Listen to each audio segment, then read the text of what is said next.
Bonjour à tous, ça fait assez longtemps qu'on n'a pas fait de vidéo, le temps est passé à toute vitesse, j'ai l'impression de dire ça à chaque fois, mais c'est vrai que ça passe très très vite. Aujourd'hui on est là pour faire une vidéo qui va regrouper du coup deux book hauls, puisque ça va être le book haul de avril et de mai que j'ai décidé de regrouper. Donc il y en a certains, pas mal, qui ont déjà été chroniqués, que ce soit dans la dernière vidéo avec l'update lecture ou que ce soit sur le blog. Du coup, j'irai assez vite sur cela. Les autres, c'est parti, puisqu'il y en a quand même pas mal et que le but c'est toujours de faire des vidéos qui ne durent pas 3 heures. Donc, on va commencer avec ce que j'ai reçu en avril. Alors, on commence avec un dont je vous ai déjà parlé. Enfin, là, les trois dont je vais vous parler, je les ai déjà chroniqués dans le dernier update lecture. Donc, ça va aller très vite. Avec Soli ou la leçon d'humilité, qui est paru chez les éléphants il y a quelque temps déjà, que j'ai dévoré quasiment aussitôt reçu et qui est absolument magnifique, génial. Aujourd'hui, c'est le premier jour du bac avec l'épreuve de philo. C'est le jour parfait finalement pour le relire, le redécouvrir. Et donc pour plus d'infos, n'hésitez pas à regarder la précédente vidéo où je vous présentais tout ça. Sachez juste qu'il est vraiment très très beau. Un autre album avec Classe de Lune qui est paru pareil il y a quelques temps chez l'école des loisirs qui nous entraîne donc dans une classe de lune plutôt que la classe verte ou quoi. Pareil, je vous en ai déjà parlé, c'est un album sans texte qui est très beau, qui arrive à procurer des émotions sans le texte. Moi, ça me dépasse toujours un peu. Et là, franchement, je suis restée complètement accrochée. Donc voilà, continuez, allez-y. Si vous voulez plus d'infos, comme je vous l'ai dit, je l'ai déjà chroniqué. On continue avec un roman avec L'Estrange Malaventure de Mirella. Toujours chez l'école des loisirs, roman que j'ai lu très très vite, que j'ai adoré. Il y a un style complètement accrocheur. C'est un style vraiment fort finalement, puisque Fleur Vesco nous entraîne dans un univers Moyen-Âge où elle nous ressort du lexique qui n'est pas courant dans les romans jeunesse et ni dans les romans adultes d'ailleurs, et que j'ai beaucoup aimé. On passe maintenant à ceux que j'ai chroniqués uniquement sur le blog. On commence avec Un été givré de Siobhan Viviane. C'est une autrice que j'aime beaucoup. J'avais beaucoup aimé la liste et j'ai encore plus aimé la trilogie qu'elle a écrite à quatre mains, deux mains, je ne sais jamais comment trop dire. Le pacte avec Jenny Anne. Ici, nous sommes sur deux époques, puisque nous allons avoir d'un côté Amelia, qui est à notre époque, qui vient de devenir manageuse du magasin, du célèbre magasin de glace de Molly Maid. Et de l'autre côté, on va suivre du coup la création de ce magasin de glace par Molly Maid il y a 70 ans, donc pendant la Seconde Guerre mondiale. Ces deux femmes vont nous montrer la recherche d'elles-mêmes finalement, comment devenir ce qu'elles sont au plus profond d'elles-mêmes alors qu'elles ne le savent pas encore. Il y a une histoire d'amitié, il y a une histoire finalement de construction, il y a une réflexion sur les femmes. Bref, j'ai beaucoup aimé et je pense faire des glaces à mon tour dès que j'en aurai l'occasion. Voilà, voilà, si vous avez une sorbetière à me filer, je suis preneuse. On change complètement d'univers avec Amour entre adultes. J'ai chroniqué. En tout cas, j'ai fait le mini avis sur Instagram avec Amour entre adultes. Je crois avoir fait la chronique, mais j'ai un gros doute. Donc voilà. En tout cas, elle est prête, mais elle est peut-être pas publiée. Bref, Amour entre adultes. Donc si vous vous fiez à la couverture, vous n'allez pas vraiment découvrir ce dont ça va parler, puisque la couverture est très jolie, mais finalement, elle ne rend pas compte de toute la richesse, de toute la force de ce roman, de ce thriller. Donc c'est le dernier livre qu'on a lu dans le cadre de la team thriller du Cherche Midi. On retrouve Anna Ekberg, qui est un duo danois qui avait fait il y a quelque temps La Femme secrète. C'est un roman que j'avais beaucoup aimé aussi. Et j'étais assez curieuse du coup de voir ce que ça allait donner. Surtout quand on lit le pitch et qu'on voit par quoi ça commence. Puisqu'on fait la connaissance d'un homme, Christian, qui est assis au volant de sa voiture et qui s'apprête et qui va foncer sur sa femme pour la tuer et l'écraser. Et pour être bien sûr, il va bien reculer. Enfin bref, très sympathique Marie. Voilà, voilà. On va remonter le temps ensuite pour savoir comment il en est arrivé là après 20 ans de mariage ou presque. Comment on en arrive à prendre une camionnette et à vouloir tuer sa femme comme ça, à vouloir l'écraser. Puisque vraiment, il n'a pas d'autre choix, il en est persuadé, il est bloqué, il est dans cette voie sans issue. Et le seul moyen de s'en sortir, c'est d'écraser cette femme, celle qu'il a aimée, qu'il a épousée il y a une vingtaine d'années. La mère de son fils. Enfin, bref. Petit à petit, on va remonter le temps, donc on va voir comment ils se sont rencontrés, comment ils en sont arrivés là. Et la psychologie des personnages est top. Enfin, franchement, on se laisse complètement embarquer par leurs histoires, leur noirceur finalement aussi, puisque Christian n'est pas tout blanc, on s'en doute, hein, quand on en arrive à vouloir écraser sa femme, voilà. Et en même temps, sa femme est loin d'être une femme si gentille que ça. Bref, c'est calculateur, c'est froid, c'est fort et c'est très réussi. Donc voilà, il y a quelques longueurs dedans, c'est sûr. Mais finalement, on passe un très bon moment et chaque fin de chapitre nous donne envie de lire la suite. Donc que demander de plus. C'est un roman, un thriller assez original, un thriller psychologique, donc ça fait du bien, surtout avant l'été. Donc voilà.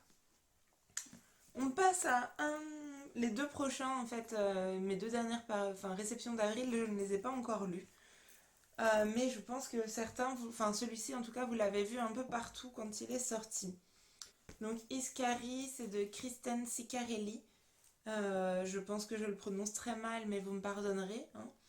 C'est un premier tome paru chez Gallimard. On se retrouve au royaume de Firgard, là où les légendes sont interdites. En fait, Asha serait donc est une princesse et serait une chasseuse de dragons. Du coup, elle est crainte par tout son pays, tout son peuple. Et, et voilà, donc nous allons la suivre dans ses aventures. C'est vendu comme un mix entre Game of Thrones et les contes de Mille et une nuits.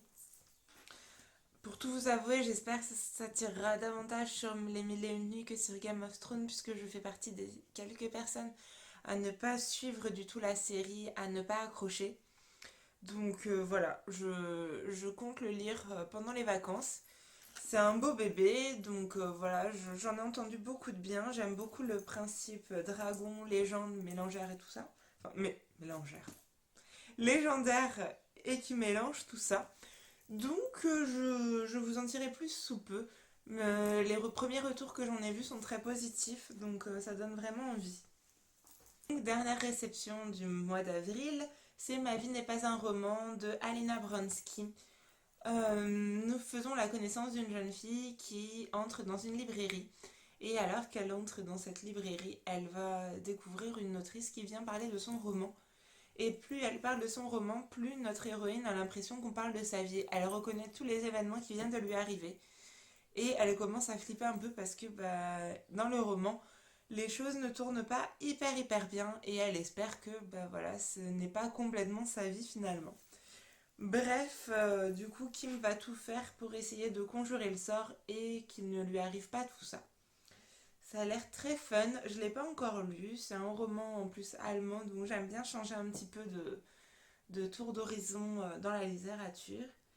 Et voilà, donc je le lirai sous peu. On passe aux réceptions de mai. Et j'avance, mais le temps passe quand même pas mal. On va commencer avec un que j'ai déjà lu et dont je vous ai déjà parlé. Le premier tome d'Everless de Sarah Holland, si je ne m'abuse, oui c'est ça, qui est paru chez Bayard il y a quelques temps. C'est un premier tome, on est dans un monde où il est désormais possible de racheter ses dettes, d'obtenir de la monnaie en donnant son sang, c'est-à-dire en donnant son sang, en donnant des années de sa vie. Donc on ne sait jamais quelle durée de vie il va nous rester et on peut la donner pour les plus riches évidemment. On fait la connaissance de Julie qui vit dans ce monde, qui fait partie évidemment des moins aisés et qui va trouver le moyen d'aider son père à payer ses dettes en se faisant embaucher en tant que servante dans un château qu'elle a bien connu et qu'elle a fui avec son père il y a quelques années déjà. Au royaume de Sampera, du coup, donc nous avons ce château dans lequel vit la famille la plus aisée du royaume.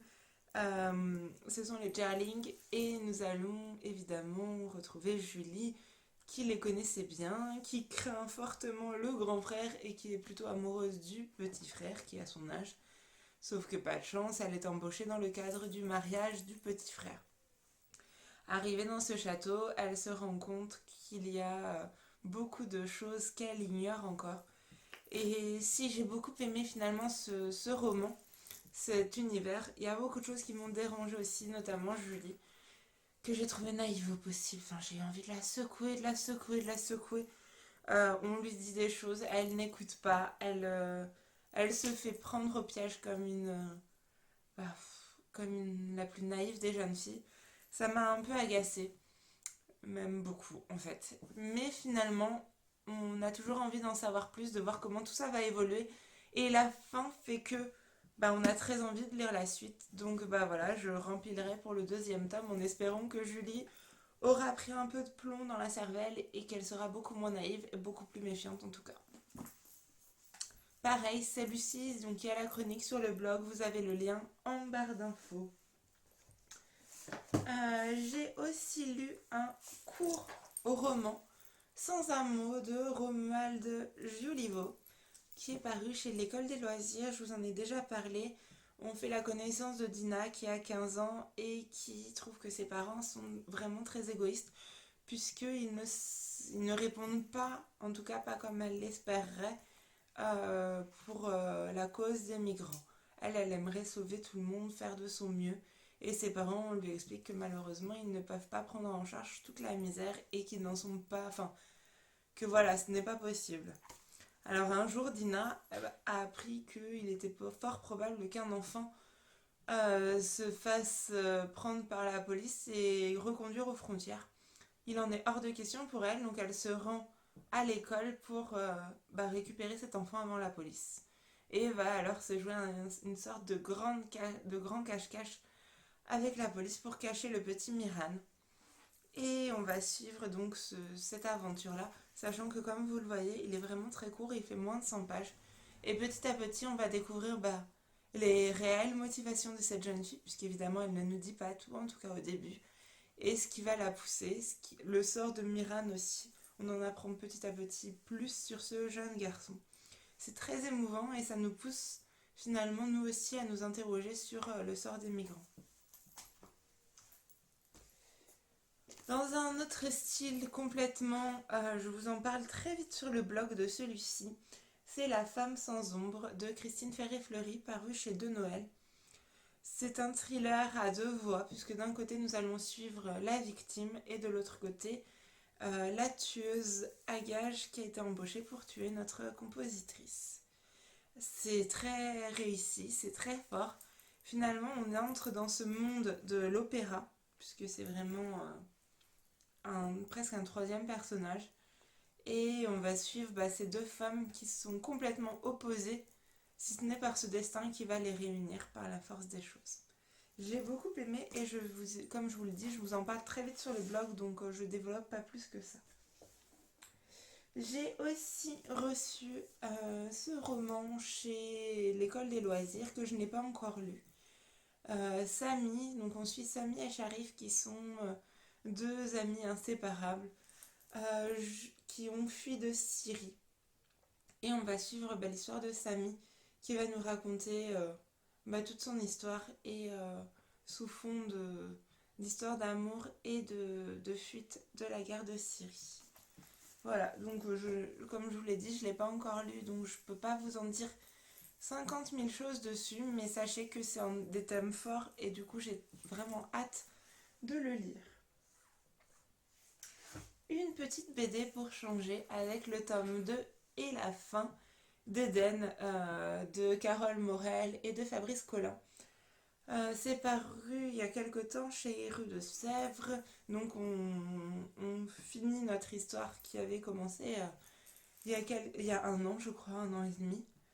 On retrouve nos personnages et là tout s'enchaîne très vite puisque nous allons avoir toute la résolution de cette histoire dans ce tome là. Ça reprend toutes les questions laissées en suspens à la fin du premier tome. on reprend directement au cœur de l'action et on découvre le fin mot de l'histoire. J'aurais aimé finalement quelques planches de plus pour profiter davantage de l'histoire, que tout s'enchaîne un peu moins vite et qu'on prenne plus le temps. Mais voilà, ça reste une histoire que j'ai beaucoup aimée. J'aime toujours autant les traits de Carole Morel, son dessin est toujours magnifique, sa colorisation aussi. Et Fabrice Collin sait toujours nous faire des histoires qui nous accrochent et qui nous donnent envie.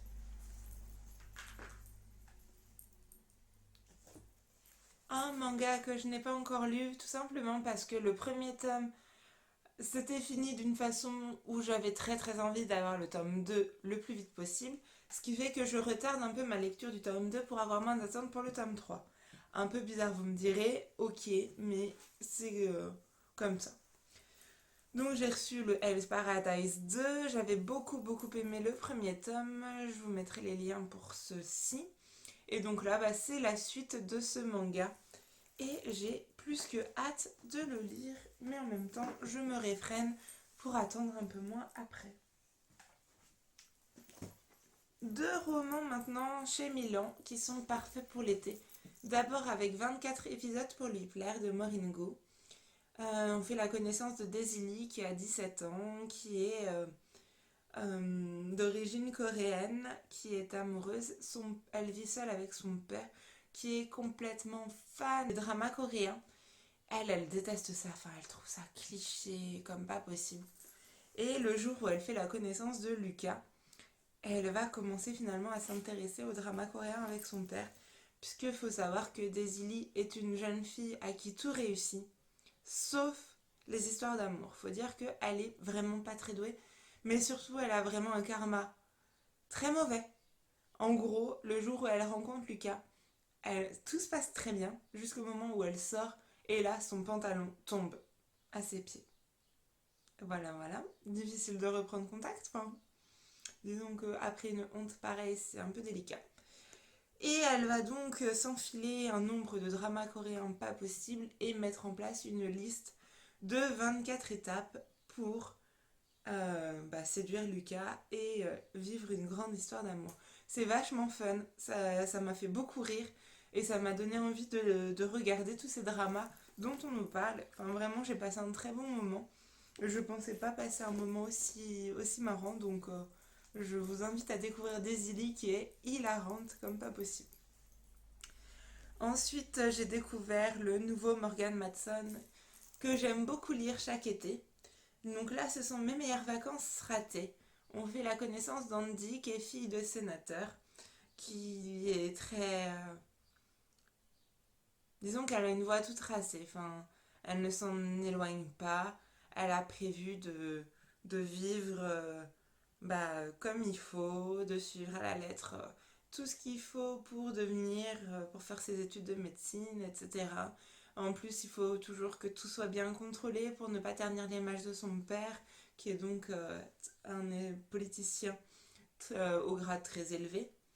Sauf que, voilà, tout va se casser la figure juste avant l'été, alors qu'elle était censée suivre un super stage, enfin, qui rentrait complètement dans son plan de carrière. Tout s'annule, son père est au cœur d'un scandale et elle va se retrouver à promener des chiens. Bref, pas du tout ce qu'elle avait envisagé, pas du tout ce qu'elle avait prévu pour son CV de rêve. Et au final, ça va la pousser à s'interroger sur son avenir, sur ce qu'elle aime, sur ce qu'elle veut, et surtout ça va la pousser un peu hors de sa zone de confort et à faire des rencontres plus qu'intéressantes. Ensuite, on continue avec Hit de Catherine Grieve qui va qui est paru, je crois, chez Gallimard, chez Scripto. On va faire la connaissance d'une jeune fille de 14 ans qui nous explique que, donc, it, parce qu'elle utilise le pronom neutre anglais. Et puisqu'elle va nous raconter son histoire, sachant qu'elle est née dans un corps de fille, mais que elle, c'est sûr, elle est un garçon.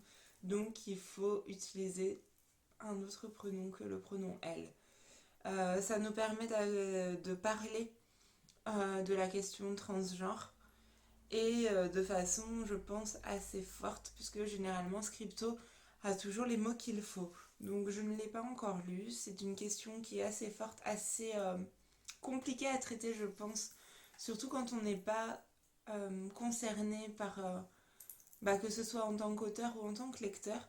C'est toujours assez dur d'en parler sans faire de gaffe, puisque bah voilà, il faut toujours apprendre à mieux connaître le sujet. Et donc j'espère que ce sera bien traité et que ça me permettra en tout cas d'en connaître un peu plus sur les ressentis. J'avais trouvé que justement il y a quelques temps était sorti, c'était chez PKJ, un roman écrit justement par une personne transgenre qui abordait la transidentité de façon vraie et ressentie, et on sentait justement toute son expérience, et j'avais trouvé ça très juste. C'était celle que je rêvais d'être, il me semble. Celle dont j'ai toujours rêvé peut-être. Bref, je vous donnerai le titre exact, et j'avais trouvé très réussi, en tout cas pour une première approche. Donc je suis curieuse de voir ce que donnera Hit par la suite. Et enfin, la dernière réception du mois de mai. La dernière réception du mois de... Enfin, l'avant-dernière réception du mois d'avril concernait des dragons. La dernière réception du mois de mai concerne également des dragons. Avec Silver Battle et le dragon d'eau. Donc Silver habite dans une petite ville au milieu du désert. Et là, son destin est de travailler très dur pour reprendre l'atelier de son père dans la fabrication de bijoux. Sauf que Silver, c'est pas son rêve. Elle rêve de se rapprocher de l'eau et de participer aux courses de dragon d'eau. Évidemment, vous vous doutez bien que le destin va frapper à sa porte et va lui faire une proposition qu'elle ne saurait refuser. C'est un premier tome. Je trouve que c'est un pitch qui change complètement. Et voilà, je suis curieuse de découvrir cette héroïne et de découvrir ses courses de dragon, même si je dois avouer que j'ai déjà gagné la médaille, comme vous aviez pu le voir sur une photo Instagram. Donc voilà, vous voyez que les mois d'avril et les mois de mai ont été assez riches en réception. Je sais que le book haul de juin sera aussi riche parce que je vois tout ce que j'ai commencé à recevoir et dont je vais devoir vous parler bientôt. Sachez que j'ai pas mal lu, donc ça sera pas mal aussi. J'espère vous faire bientôt un update lecture pour vous parler de tout ça justement. J'ai commencé à bien reprendre le blog aussi, à refaire pas mal de chroniques, donc je vais vous mettre les liens et n'hésitez pas à aller le consulter. Voilà, en attendant, moi je vous souhaite une belle semaine remplie de jolies lectures et je vous dis à bientôt.